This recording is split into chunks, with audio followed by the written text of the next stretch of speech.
Hello mga kananay, sa Isgar Madal Vlog na imbag ng bigat kanarabii tayo amin kakabsat wino aldaw kinyayo no nyaman oras di tayo new. Pumunta nga po pala dito yung asawa ko para maglaro po sila ng basketball. May mga liga po sila every year mga kananay. Bago ang lahat mga kananay, ito nga po pala yung asawa ko ay nagbibihis na. Sa mga oras ay mga kananay, kagagaling niya lamang po sa kanyang trabaho. Then tumawag po siya after 1 hour, nagpahinga lang po kasi nga galing po siya sa work. Ayan, nagbibihis na. Pinapakita niya nga po pala yung Gatorade na dadalhin niya mga kananays dahil hindi po yan mawawala sa kanya pag nagbabasketball siya or nagwo-workout. Paglabas nga po niya mga kananays sa kanyang kwarto ay dumiretso naman po siya dito sa kusina para po kunin yung Gatorade. Kanina hawak niya lang yung Gatorade tapos paglabas niya may kinuha naman siyang Gatorade sa ref. Siguro nilagay niya yun kagabi or kaninang umaga or bago siya umalis. At ayan na nga, bumaba na nga po pala ang asawa ko dahil nga po may naghihintay na pong mga kasama niya sa labas. Dito nga po pala sila nakatira or naninirahan mga kananays. Pagbaba or paglabas na nga lang po mga kananays ay andyan na po yung bus ng kanilang sasakyan papuntang trabaho. Yan pala yung bus na sinasakyan nila mga kananays. Ngayon ko lang nakita. Alam nyo mga kananays, hindi man po magbibideo ang asawa ko kung hindi ko talaga inutusan mag-vlog. Sabi ko sa kanya, papayagan kita mag-basketball at maglaro. Pero mag-video ka, mag-vlog ka din dyan. At hindi lang puro ako yung nagbo-vlog. At para maiba naman yung mga video ko at hindi ko lang video po yung nakikita ng mga ibang tao. Bago nga po pala pumunta sa paglaruan nila mga kananays, ay dumiretso naman po sila dito sa grocery or bakala in Arabic. At ito namang ibang lahi mga kananays ay sumasayaw po ng paru-paro.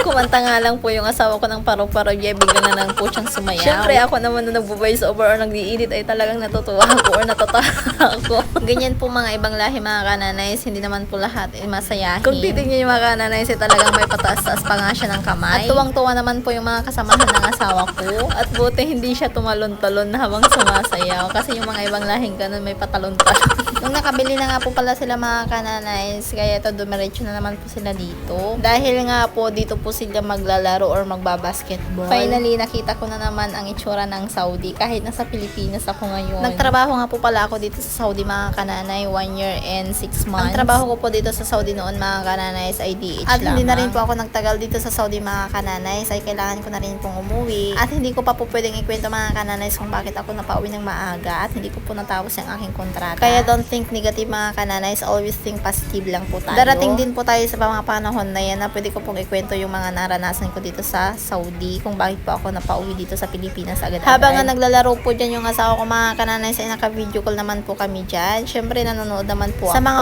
oras nila dyan mga kananay, lalo dyan sa Saudi is 5:30 pero po dito sa Pilipinas is 10:30 na po ng gabi. Bali 5 hours po yung agwat ng oras natin dito sa Pilipinas. So nauuna po ang oras dito sa Pilipinas, nahuhuli po dun sa Saudi. Sa mga oras na to pala mga kananay ay naantok na yung mata ko habang pinapanood ko silang naglalaro. At hindi naman po ako pwede magpuyat mga kananay dahil nga po maaga po tayong nagigising dahil nga may pasok pa ang aking mga anak. At maya-maya ay matutulog na po ako mga kananays dahil gabi na rin. Nung natulog na nga po pala ako mga kananays, so nagpahinga na po yung asawa ko dyan sa mga oras na yan at siya na rin po yung nagbe-video. Kaya nung nagising ako kaninang umaga mga kananays ay nagkapag-send na po siya ng mga video na i-edit ko. Makwento ko lang mga kananays, dito nga po pala kami nakakilala ang aking asawa. Pero mga kananays, hindi po kami nagkikita dito sa Saudi dahil nga po bawal. Siyempre, ang uso na ngayon mga kananays is chatmate. Tama po yung narinig nyo, nagkakilala po kami sa chat lang. Ang totoo niyan mga kananays is broken heart po ako nung nag-message po siya sa akin or nag-add friend. Siyempre, pati siya mga kananays broken hearted din po noon nagkakilala kami. So, nagka-developan po kami agad-agad ng aking Diyosawa ngayon. At nahulog na po ang aming loob sa isa't isa. Kakakwento ko nga po pala mga kananays abot sa aming mag-asawa. Ay, hindi ko naman po namamalayan na tapos na po pala silang naglaro. At ayan, maglalakad na naman sila. Deserve nyo yan dahil ginusto nyo yan.